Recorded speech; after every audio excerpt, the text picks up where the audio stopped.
BT603, a helping hand with your land. Neil from Essex here. I'm going to take a quick trip through the process here of taking the backhoe off of the new BX23s tractor loader backhoe. This backhoe is fairly similar to tractors that they've had in years gone past, but there is one significant difference in the way that the backhoe releases from the tractor here that we want to detail. If you come right over here with me and look down here underneath the fender, most backhoes usually pin onto the back of the tractor, and in the case of this machine, this is a little bit different. One problem that we found on the pin type designs of years gone past, which is very, very common, virtually every tractor pins to the hoe, that the pin, if it's not taken on and off frequently, will tend to want to get stuck. And so Kubota came up with a new system to remove the pin from this tractor. And the way that it works is you pull this lever here out, twist it, and then push it back in again. And when you do that, it pulls this catch block out of this cam and releasing the backhoe from the tractor. So we'll go through the process here with me and just watch as we do this from the very beginning. Put a little bit of revs here for this because you need some hydraulic flow, else things move maddeningly slow. So we'll just pull the two levers here for the outriggers and drop them down to the ground. You don't actually have to do anything with the outriggers here, but I usually lower them down just in case something tends to shift unexpectedly. I have the outriggers here to catch it. Don't use the outriggers in order to pick the tractor up off the ground, okay? The very first step is actually picking the tractor using the bucket. So what you want to do is use the bucket and pick the tractor up in the air, and you'll see that I actually lifted the rear tires off the ground just a little bit. Once you've done that, we want to go back to these two little levers and do this rocking action. Pull the lever out, twist it to pull out the lock, and push the lever back in to hold it open. We'll do that from the left and the right side. And again, very, very similar to other backhoes, but at this point you would normally be pulling a pin out of the place in this locking mechanism. Once those are both open, you take your backhoe and roll your boom shut, and you can see how the backhoe folds away from the rear of the machine, okay? Once it's away from the rear of the machine, now you take your outriggers and put your outriggers down and lift the backhoe away from the tractor. You can see the gray down there is the tractor, the orange is the backhoe, and you're just lifting the backhoe up out of two J-shaped pieces. Once you've done that, you can hop on the tractor and pull forward and pull away from the hoe. Now at this point you should shut the tractor off. Some guys now would usually choose to go and put some blocks or something underneath the backhoe. If you let the thing set like this continuously, the hydraulics will leak down and eventually the backhoe will be down on the ground. So it's a good idea to put something under it to support it. 2x4s, blocks of wood, you know, whatever you want, something for it to sit on.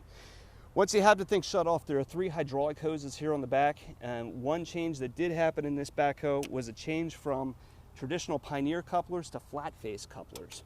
Flat face couplers are what you typically would find on bigger construction equipment. The nice thing about flat faces is when you pop them apart, they don't leak as much fluid. They tend to be cleaner, and they because the ends are flat, they don't collect dirt and stuff quite like traditional Pioneer couplers do. So you see that flat edge right here, and when I have all the hoses off, I'm left with this one loose hose. This loose hose needs to turn around, go back to the tractor, and get pushed right back into that flat face coupler to loop in place. So that's the hydraulic loop for the backhoe. And what you want to do is return that hydraulic pressure back to the tractor again, because that's what operates your 3-point hitch. So you never want to typically start the tractor up with that hose unhooked. It always wants to be closed back around so that hydraulic pressure can run in a loop like it's supposed to and not dead end with that hose hanging loose. So with this off the tractor now, we can detail how this clamping mechanism works. First thing you do when you want to pull this out is pull the lever out, okay? And you can see now when I push that lever down, this pulls out, allowing this to spring open, okay? So that is what's going to release the thing from the backhoe. When you go back onto the tractor again, we set the backhoe down, push this back into the mount. You can see there's a spot in here for a pin. That's going to force this closed, and when it forces closed, this piece can come back in and hold it shut. So this simple locking mechanism, just like that, is what will lock the backhoe onto the tractor. And the nice thing about this mechanism is, it's not like a pin that's gonna sit in a hole and is gonna rust in place, or, we frequently have problems with new tractors that have paint where the paint will stick. And that mechanism is just a really nice, easy way to remove the backhoe from the tractor. So follow along with me here. I'm going to show you exactly how to put the backhoe back onto the tractor. Putting it back on again is usually a little bit more difficult because you have a couple more things to line up. But if you visualize it this way, it's pretty easy to see what you're doing. The back end of the tractor here has these two large J's down here in the bottom. And what you're going to do is set the backhoe right down into the bottom of here. If you look over on this side, you can see this big orange pin over here. So I'm going to set this pin down into the bottom of this J. Once it's in the bottom of there, I'm going to curl the backhoe back up into the tractor. It's going to catch the pin, lift the backhoe up in the air, and then lock the pins in place. So once you've backed the tractor into the backhoe, you just want to shut the machine off, reach around the back of the machine here, and release the hydraulic couplers. Once you've released these couplers, there's a couple pieces that you can just pop back in place again. So the hoses between the tractor and the backhoe just pop back together again. Okay, that easy. And those flat face couplers are a lot nicer to do than Pioneers. I'll tell you, that's a big improvement too. Okay.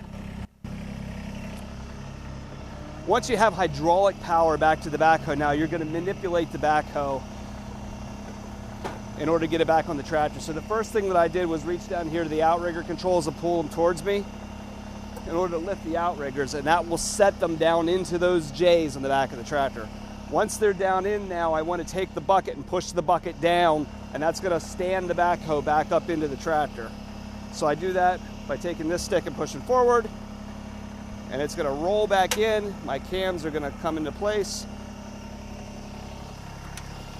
and lock right back onto the back of the machine.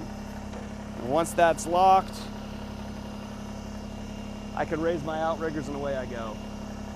So that's the backhoe installation and removal on the Kubota BX23s.